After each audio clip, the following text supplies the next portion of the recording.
Hey guys, welcome back to the channel. Today we have something very exciting because Konami sent us the Chronicles Deck, the Fallen and the Virtuous all foil edition. Now this is hitting shelves at general retail on October 24th, at your local OTS on October 22nd, and this essentially chronicles the last 5 years of the Fallen of Albaz and the Ecclesia storyline in a 51 card set. It's worth noting there are some brand new cards, there are also some alt arts, and we are going to use them to build Branded Dracotail right after we open this. So let's jump in, see what we get.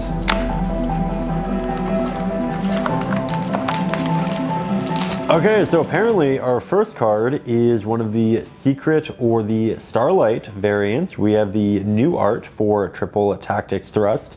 This looks fantastic, and it also means that we have 2 thrusts in this deck. So big value there. We do have the Fallen of Albaz in Ultra, incredible Ecclesia. We love the matching rarities. This all looks so cohesive, and that is actually a fantastic reprint. We're going to play a couple of these in our Branded Dracotail deck, which again, I'll show you at the end of this.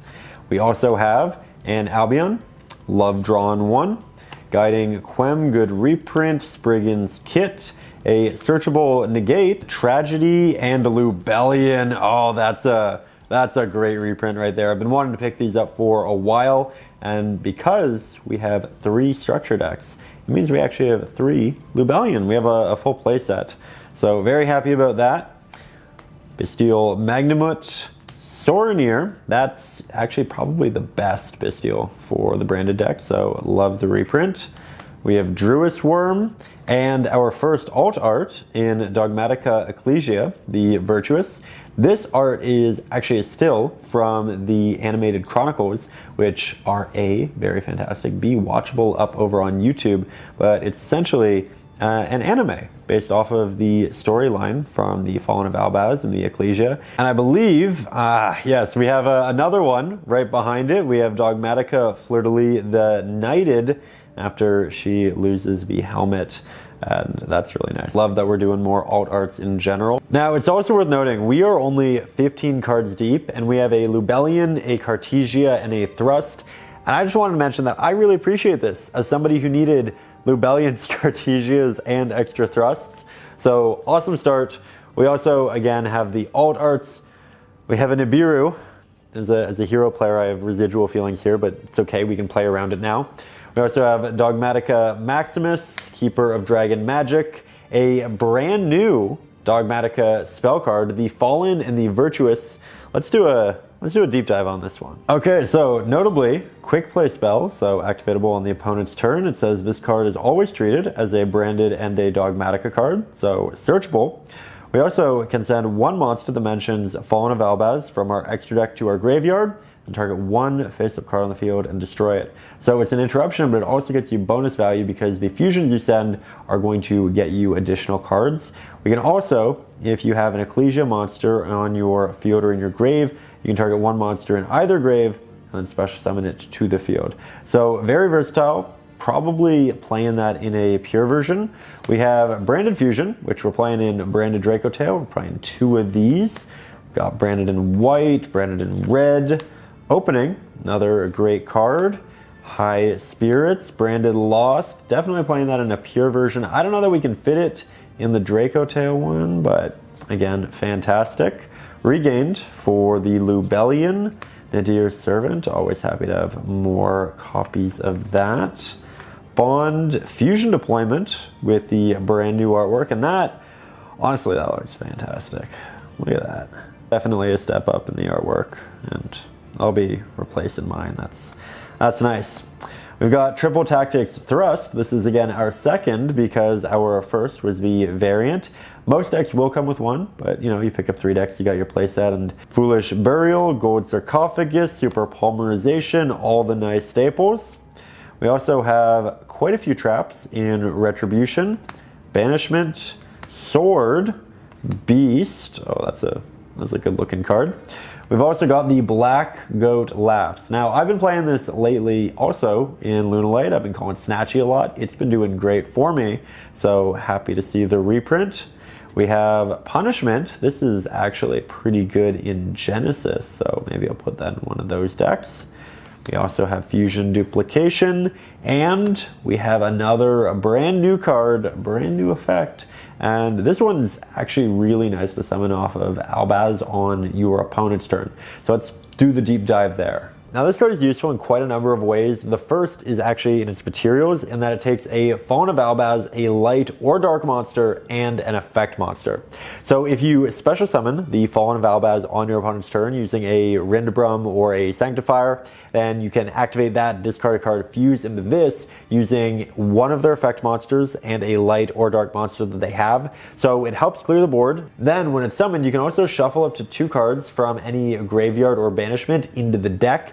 This is great because it can disrupt the opponent's graveyard, but it can also put your resources back in your deck. If we're playing something like Branded Dracotail, previously the only way of recurring your traps was by putting them back into the deck with your other traps. This allows you to do so in a more efficient way, especially if your other traps got stopped. So it lets your grind game be a little bit better. Another effect it has is that while an Ecclesia monster is on the field or in either grave, it gains 500 attack. Also, it is unaffected by other cards' effects. If you've read Liger Dancer before, it's really good. It's really good. It's also worth noting that if this card is sent to the graveyard because it was sent there this turn, you can add 1 Dogmatica or 1 Tri-Brigade card from your deck to your hand. So we have a lot of cards in this archetype which are sending monsters from the extra deck to the graveyard. You get value out of it there. You get value out of it when you summon it. You get value out of it when you are taking apart your opponent's board. I think the recursion is the really interesting part of it, but it's a good card, and I think we'll find a spot for it. That said, we also have Mirror Jade, which oddly I don't know that we will play in our Branded Dracotail deck. I feel like a lot of people have been replacing this as of late with 2 other fusions, which we will talk about. But we also have the classics. Albion, that's going in the extra, as is Lubellion. We have Abyss Dragon, Titaniclad, still a good card. That's Glory Dragon, the Sprined, and Rindbrum. This, again, fantastic if we want to summon this on the opponent's turn, breaking their board. We have, oh, I didn't know that was in there. That is a nice reprint. And that's also our 50th card. That said, something fun to show you. We got a Starlight. Look at that. Alt art, Starlight rare. So again, as far as the set structure, you do have 50 cards that are the same in every deck. Then you have a bonus card, which is either a Secret or a Starlight. And I think there are 6 different cards that could come in Secret or Starlight. You've seen 3 of them because we also pulled this right here, but I believe the other 3 are the Ecclesia alt art, the brand new spell, and then the fusion deployment, probably. Could be wrong on those, but I do think it's kind of fun to just open these up and figure it out.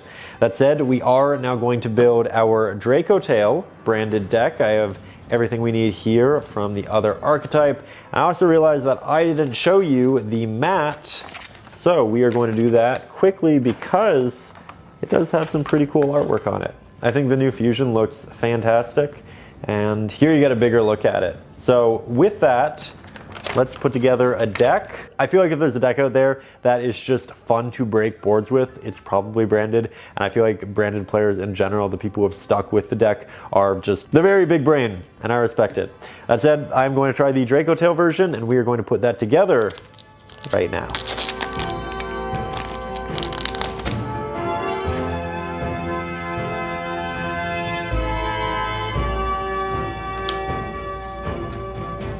So we're going to start with the intuitive choices. That is 3 mana. That is the reason we are playing the deck. If your opponent is going first, this allows you to slow down the game and also be a little more interactive. So we appreciate that. We've got 3 Malulu for consistency. We've got 3 Lucius for consistency. These cards allow you to play the game, and I don't think anybody out there is playing any different ratio.